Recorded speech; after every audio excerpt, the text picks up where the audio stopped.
నమస్తే, welcome to I dreams. నేను మీ Madhuri. Frozen shoulders ఈ మధ్య కాలంలో యూత్‌లో ఎక్కువగా బాగా బయటపడుతున్న సమస్య. యూత్‌లో ఇది రావడానికి కారణం ఏంటి? డీటెయిల్‌గా చెప్పడానికి మనతో పాటు ఉన్నారు doctor Saketh Kolla, Singapore ortho expert and orthopaedic surgeon. తనని అడిగి డీటెయిల్‌గా తెలుసుకుందాం. Hello sir. Hello. Frozen shoulders యూత్‌లో మనకి ఒక 20-30 ఇయర్స్ ఈ మధ్యలో వాళ్ళకి ఫ్రోజన్ షోల్డర్ ఎక్కువగా చూస్తున్నాం. దీనికి కారణం ఏంటంటారు? సో, ఫ్రోజెన్ షోల్డర్ అంటే పెరియాథ్రైటిస్ షోల్డర్ అని ఇంకొక పేరు. సో, బేసికలీ గూడు చుట్టూ అంటే షోల్డర్ చుట్టూ ఉన్న పొర క్యాప్సూల్ టైట్ అవ్వడాన్నే మనం ఫ్రోజెన్ షోల్డర్ అని మనం అంటాం. సో, దీనికి కారణం ఏంటి అంటే ఇడియోపతిక్. ముఖ్యమైన కారణం ఏంటంటే ఎవరికీ తెలీదు. సో, రీజన్స్ అనేది ఏమి ఉండదు. అలా కాకుండా సెకండరీ పెరియాథ్రైటిస్ షోల్డర్ అని కూడా అందుబాటులో అంటే మనకు తెలుస్తా ఉంది. సో, సెకండరీ అంటే ఎప్పుడన్నా వీళ్ళకి మోతాదు మించి బరువులు లేపినా లేదా ఎక్కువగా గేమ్స్ ఆడే వాళ్ళలో చిన్న చిన్న కండరాలు టేర్ అయినా దానికి ట్రీట్మెంట్ తీసుకోకుండా అశ్రద్ధ చేసినా కూడా వాళ్ళు తెలియకుండానే ఆ భుజాన్ని ఎక్కువగా వాడకుండా వాళ్ళు అలానే పెట్టుకోవడం ఉండడం ద్వారా కూడా షోల్డర్ స్టిఫ్ అవడం జరుగుతుంది. సో దీన్ని మనం సెకండరీ పెరియాథ్రైటిస్ షోల్డర్ అని మనం అంటాం. కానీ ఇది మోర్ కామన్గా మనం డయాబెటిక్స్లో మనం చూస్తూ ఉంటాము. సో ఈ డయాబెటిక్స్లో కూడా ఈ పొర క్యాప్సూల్ టైట్ అయిపోయి చెయ్యి పైకి లేపలేకపోవడము, వీపు కూడా రుద్దుకోలేకపోవడము, బటన్స్ కూడా పెట్టుకోలేకపోవడము, జుట్టు కూడా దూకోవడానికి చాలా ఇబ్బంది పడ్డము మనం కామన్గా చూసే సిమ్టమ్స్. సో దానికి ముందు విపరీతమైన నొప్పి స్టార్ట్ అవుతుంది. నిద్రలేని రాత్రులు కూడా వీళ్ళు గడపడం జరుగుతుంది. సో యూజువలీ మనకి ఎప్పుడైతే స్లీప్లెస్ నైట్స్ ఏదైతే ఉందో అప్పుడు మనకి రావడం జరుగుతుంది. స్టార్టింగ్ స్టేజ్లో వచ్చేవారు చాలామంది తక్కువ. సో యూజువల్గా ఈ ఫ్రోజన్ షోల్డర్ అనేది 3 స్టేజీల్లో ఉంటుంది.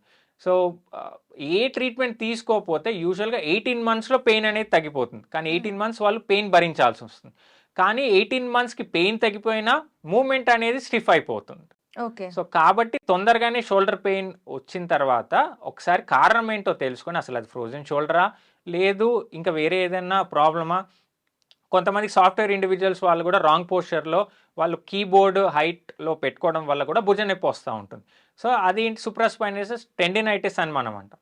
సో ఆ కండరం ఓవర్ స్ట్రెయిన్ అయినా కూడా వాళ్ళకి నొప్పి వస్తూ ఉంటుంది. సో అన్ని షోల్డర్ పెయిన్స్ ఫ్రోజన్ షోల్డర్ అని అర్థం కాదు. సో ఫ్రోజన్ షోల్డర్ అనేది క్లినికల్ డయాగ్నోసిస్ ముఖ్యంగా. ఓకే. సో చూసిన తర్వాత మనం ఆ ట్రీట్మెంట్ థర్డ్ ఫేజ్లో ఉంటే కనుక, సెకండ్ ఫేజ్లో ఉంటే మాత్రం విపరీతమైన నొప్పి ఉంటా ఉంటుంది. ఎర్లీ ఫేజ్లో వచ్చి మనం ట్రీట్మెంట్ ఇస్తే కనుక మాత్రం సివియర్ స్టేజ్గా వెళ్లకుండా వాళ్ళకి మూమెంట్ అనేది ఫ్రీగా ఉంటుంది, పెయిన్ కూడా తగ్గడం జరుగుతుంది. అయితే ఇప్పుడు మీరు లైఫ్ స్టైల్ చేంజెస్ గురించి చెప్పారు. సో, లైఫ్ స్టైల్‌లో ఇప్పుడు కంప్యూటర్ బేసిస్ జాబ్స్ ఉన్నవాళ్ళు, లేదంటే కూర్చొని అట్లా జాబ్స్ చేసే వాళ్ళలో ఈ భుజాల నొప్పులు అవి ఎక్కువగా చూడటంతో వీళ్ళు ఎలాంటి జాగ్రత్తలు తీసుకోవాలి? లైఫ్ స్టైల్‌లో ఎలాంటి చేంజెస్ తీసుకోవాలంటారు? ఓకే. సో కంప్యూటర్ లేదా ల్యాప్టాప్స్ మీద పనిచేసే వాళ్ళ కీబోర్డ్ షోల్డర్, ఎల్బో ఈ యాంగిల్ వచ్చేసి 90 డిగ్రీస్లో ఉంటే ఈ లెవెల్లో కీబోర్డ్ ఉంచాల్సి ఉంటుంది. మౌస్ కూడా అదే యాంగిల్లో కీబోర్డ్ పక్కన ఏదైతే పెట్టుకుంటున్నారో ఆ కీబోర్డ్ ఇంకా మౌస్ పొజిషన్ ఎవ్రీ 1 అవర్లీ ఒక 5 సెంటీమీటర్స్ అటు ఇటు జరపాల్సి ఉంటుంది. ఎందుకంటే కొన్ని కామన్ కీవర్డ్స్ ఉంటాయి, ఏదైతే టైప్ చేస్తున్నారు లెటర్స్ ఉంటాయి. So okay type of muscles ఎక్కువగా యాక్ట్ చేయకుండా కొద్దిగా అటు ఇటు జరిపాయి అనుకోండి different group of muscles act అవుతాయి. సో ఇదొక చిన్న టిప్. ఇంకోటి ఎవ్రీ 1 అవర్లీ బ్రేక్ తీసుకొని 5 to 10 మినిట్స్ కొద్దిగా స్ట్రెచింగ్ ఎక్సర్సైజ్ చేయాలి. షోల్డర్స్ ఒకటనే కాదు, షోల్డర్స్ దాంతోపాటు స్పైన్, రిస్ట్, ఎల్బోస్, టోస్ మీద నుంచోడం, కొద్దిగా ఈ స్ట్రెచింగ్ ఎక్సర్సైజ్ చేసుకుంటే కూడా ఈ స్టిఫ్నెస్ అనేది తగ్గుతూ ఉంటుంది.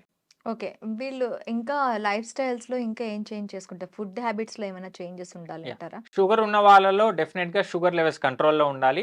డయాబెటిక్ డైట్ ఒక డైటీషియన్ సంప్రదిస్తే వాళ్ళకు చార్ట్ ఇస్తారు, అది ఫాలో అవ్వాల్సి ఉంటుంది. నొప్పి ఉన్నా సరే కంపల్సరీ ఫిజియోథెరపీ ఎక్సర్సైజెస్ చేయాల్సి ఉంటుంది.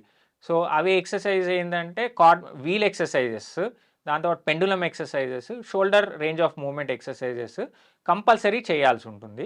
నొప్పి ఉన్నా సరే ఫ్రోజన్ షోల్డర్ అయితే. అదే కండరం తెగితే వాళ్ళ ఎక్సర్సైజెస్ స్ట్రెంథనింగ్ ఎక్సర్సైజ్ చేయకూడదు, ఇంకా టేర్ అనేది ఎక్కువగా ఉంటుంది.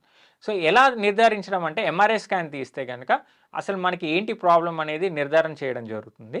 అప్పటికీ తగ్గట్లేదు ఫిజియోథెరపీతో అంటే మనం భుజంలోకి ఇంజెక్షన్ ఇవ్వడం జరుగుతుంది. ఆ ఇంజెక్షన్ ఇస్తే కూడా వాళ్ళకి నొప్పి అనేది తగ్గుతూ ఉంటుంది. దాని తర్వాత కూడా కంపల్సరీ ఫిజియోథెరపీ చేయాలి.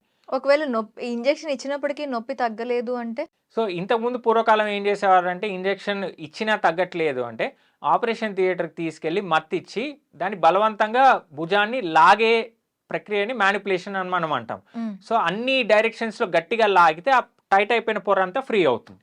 సో, దీన్ని మ్యానిపులేషన్ అండర్ అనెస్థీషియా అనే చిన్న చికిత్స ద్వారా ఆ పొర అంతా టైట్ అయిపోయిందంతా లూజ్ అయిపోయేది. కానీ ఇప్పుడు దానికి అంతగా అవసరం లేదు. దానికి కొద్దిగా సైడ్ ఎఫెక్ట్స్ అంటే బలవంతంగా చేస్తే కొన్నిసార్లు ఎముకలు పలచగా ఉంటే విరిగే ప్రమాదం కూడా ఉంటుంది. సో, అందుకని ఇప్పుడు లేటెస్ట్ చికిత్స ఏంటంటే చిన్న కెమెరా వేసి భుజంలోకి ఒకటి 2 కుట్లతో అయిపోతుంది ఇది సర్జరీ. దాంట్లో కెమెరా వేసి పొర ఎక్కడైతే టైట్ అయిందో దాన్ని ఫ్రీ చేసుకుంటా వస్తాం. సో, తద్వారా కూడా వాళ్ళకి ఈ టైట్ అయిపోయింది షోల్డర్ ఏదైతే ఉందో ఆ రిలీజ్ చేయడం వల్ల మూవ్‌మెంట్ కూడా ఫ్రీ అవ్వడం జరుగుతుంది. సో, ఇది డే కేర్ చికిత్స 20 నిమిషాల్లో అయిపోయే చికిత్స. ఇది అయిపోయిన తర్వాత కూడా పేషెంట్ సాయంత్రము లేదా వచ్చే ఉదయాన్నే పేషెంట్‌ని డిశ్చార్జ్ చేయడం జరుగుతుంది. Okay doctor. Thank you. Thank you very much.